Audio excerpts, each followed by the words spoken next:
empezando a implementar o se está intensificando en nuestro país. De eso conversamos con César Munaico, director de Vigilancia en Salud Pública del Centro Nacional de Epidemiología, Prevención y Control de Enfermedades del Ministerio de Salud, del MINSA. Buenos días, bienvenido. Muy buenos días, muchas gracias por la invitación. Doctor Munaico, ¿qué sistemas, qué estrategias de vigilancia epidemiológica se están intensificando, ya que vemos que los contagios van en aumento? Bueno, desde antes de que detectáramos el primer caso, ya el Sistema Nacional de Vigilancia, a través de la Red Nacional de Epidemiología, se ha venido preparando para la identificación de casos. Hemos capacitado a toda la red a nivel nacional, así como se han diseñado diferentes estrategias, ¿no? La primera es la notificación inmediata de los casos, el aislamiento de los casos, así como el seguimiento de los casos. Por otro lado, también se hacía búsqueda y se está haciendo búsquedas activas en los CEREX y WAN, que son establecimientos de salud que atienden a las personas que están siendo afectadas por esta enfermedad. Uh-huh. Además, ahora ya se ha establecido la vigilancia epidemiológica regular de esta enfermedad, la notificación obligatoria. Muy bien, doctor Munaico, muy buenos días, le saluda Carlos González. Le consulto, ¿por qué en algunas regiones se propaga o se está propagando más rápido que en otras? Por ejemplo, en La Libertad ya tenemos más de 30 casos de contagio de la viruela del mono. Sí, bueno, esto mucho depende de la dinámica de transmisión y de la población que esté en riesgo, ¿no? Que se expone. Principalmente ahora los casos están básicamente enfocados en Lima Metropolitana.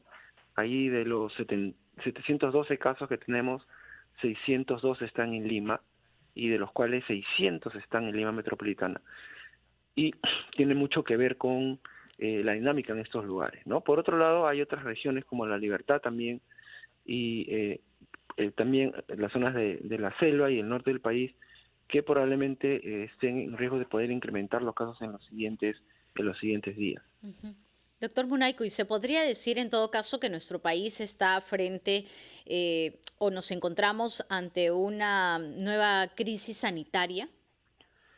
Bueno, ya la OMS ha catalogado como una emergencia a este epidemia a nivel mundial, pero bueno, no tiene las características, por ejemplo, de una pandemia, ¿no? Como hemos vivido en la COVID, pero sí es importante que esta enfermedad se está transmitiendo rápidamente, principalmente en el grupo de hombres que tienen sexo con hombres. Pero básicamente el factor de riesgo que mueve esta enfermedad es tener múltiples parejas sexuales en muy corto tiempo, ¿no? Y es un grupo de la población muy pequeño que es el que está moviendo y que tiene esta característica que está moviendo a esta enfermedad. Ahora, que se estén presentando nuevos casos de contagiados, ¿es algo inevitable, doctor, o la autoridad de salud puede hacer un poco más para evitar este incremento de casos? Bueno, el problema de esta enfermedad y la transmisión básicamente se basa en el comportamiento de la persona, ¿no? En el comportamiento sexual principalmente. Obviamente no es una enfermedad que se transmite sexualmente, pero se transmite durante la relación sexual, y eso hace pues que a un pequeño grupo de la población que tiene muchas parejas sexuales, ¿no? En muy corto tiempo, es el que está manteniendo la epidemia. Entonces lo que se está haciendo ahora es intervenir a través de la estrategia de VIH, SIDA y ITS, ¿no? Que trabajan con estos grupos específicos, tratando de dar información, y también a través de la estrategia de promotores de pares, dando información para tratar de reducir pues la exposición de las personas que están siendo afectadas actualmente. Claro, doctor Munaico, pero esto sería prácticamente sectorizar o segmentar. ¿Qué pasa con las poblaciones vulnerables? ¿Qué pasa con aquellas poblaciones que están más alejadas, donde se podría dar un caso y no se tiene, digamos, no solo la información, sino también la posibilidad de una atención médica a tiempo, oportuna, y se podrían dar varios casos? Es decir, ¿qué tipo de estrategias se está manejando para las zonas más alejadas de nuestro país? Sí, bueno, nosotros en este caso estamos en el escenario 2, en el cual esta epidemia está focalizada en un grupo específico de la población, pero puede transmitir a otros grupos, ¿no? Ujú.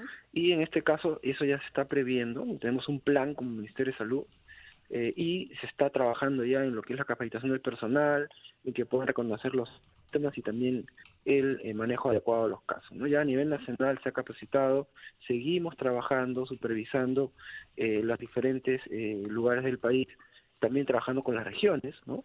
Para que si se presenta un caso en cualquier lugar pueda ser identificado rápidamente, ¿no?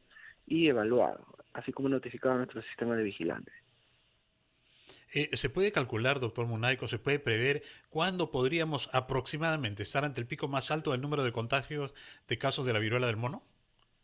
Bueno, es un poco complicado porque el problema principal es saber cuál es el tamaño de la población que está siendo afectada, ¿no? Entonces, hay algunos estimados de esta población, pero no son exactos, ¿no?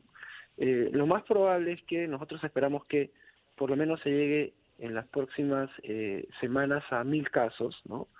Eh, y que probablemente en ese nivel pudiera estabilizarse, pero obviamente todavía falta el comportamiento en otras regiones, ¿no? Porque ahora lo que estamos viendo principalmente el comportamiento es en Lima metropolitana. En Lima tenemos casi 10 millones de habitantes, ¿no? Pero todavía hay otras regiones que tienen también un número importante de población y que también pueden empezar a aparecer casos, ¿no? En una mayor magnitud. Ujú. Entonces es un poco difícil poder calcular en qué momento se puede ver el pico, ¿no? Igual estamos monitorizando lo que ocurre en otros países también para tener una idea de cuánto puede durar la evolución de esta enfermedad. Doctor Munaico, hace unos instantes usted mencionó la palabra epidemia. ¿Está catalogándose de esta manera o todavía, digamos, la manejamos todos como una emergencia sanitaria? ¿Cuál es el término correcto? Y se lo pregunto y por favor sea muy claro porque cuando nosotros hablamos de COVID, por ejemplo, primero se utilizaba también la palabra epidemia, luego pandemia, se nos fue explicando qué significaba y con ello también viene la preocupación de los contagios masivos. Ok, sí, bueno, son conceptos epidemiológicos, ¿no? Primero partamos de la definición de un brote, ¿no? Un brote es un número de casos que estamos observando por encima de lo que normalmente se espera, ¿no? Pero está localizada en una zona específica. Luego viene epidemia, tiene el mismo concepto, pero ya se refiere a la extensión, ¿no? Cuando ya la extensión es mucho mayor, ¿no? Y obviamente pandemia es cuando ya todos los países del mundo están afectados, pero esto tiene que ser declarado por la OMS. Además, pandemia no solamente es que haya casos en todo el mundo, sino que el impacto que tiene esta enfermedad en términos de mortalidad, de disrupción social, de economía, sea grande, ¿no? Y en el Así caso de como la lo hemos viruela visto en del COVID. mono, ¿qué término sería el correcto manejar? Sí, en el caso de la viruela del mono estamos viendo epidemias en varios países, ¿no? Ese es el término adecuado. Ujú. Vamos a tener, al igual que la COVID-19, también diferentes olas que se van a ir presentando conforme transcurre el tiempo, doctor. Bueno, eso depende mucho de la dinámica de transmisión de esta enfermedad, ¿no? Para que se presenten múltiples olas, tiene que haber algo que lo impulse, ¿no? Ahora estamos viendo este brote, esta epidemia que está ocurriendo en varios países, ¿no? Y lo que no queremos es que esta enfermedad se vuelva endémica, ¿no? Si esta enfermedad se vuelve endémica, lo más probable es que sí veamos varias olas, ¿no? ¿Y para qué? ¿Cuándo esta enfermedad se vuelve endémica? Cuando empieza a contagiarse animales, por ejemplo, ¿no? Ya hay un caso reportado de un perrito en Francia, me parece, ¿no? Entonces, cuando esta enfermedad pueda llegar a algunos animales locales, como en África sucede, esta enfermedad sí, en ese caso vamos a ver varias epidemias, ¿no? En el país, ¿no? Pero Ujú. todavía esto no ha ocurrido, ¿no? Y por eso está trabajando también para evitar que esto ocurra, ¿no? Y para eso es importante que las personas que estén infectadas eviten tocar a sus mascotas, ¿no? Que se Claro. aíslen y para evitar, pues, que sus o perros o gatos o algunas otras mascotas que tienen se puedan infectar. Ujú.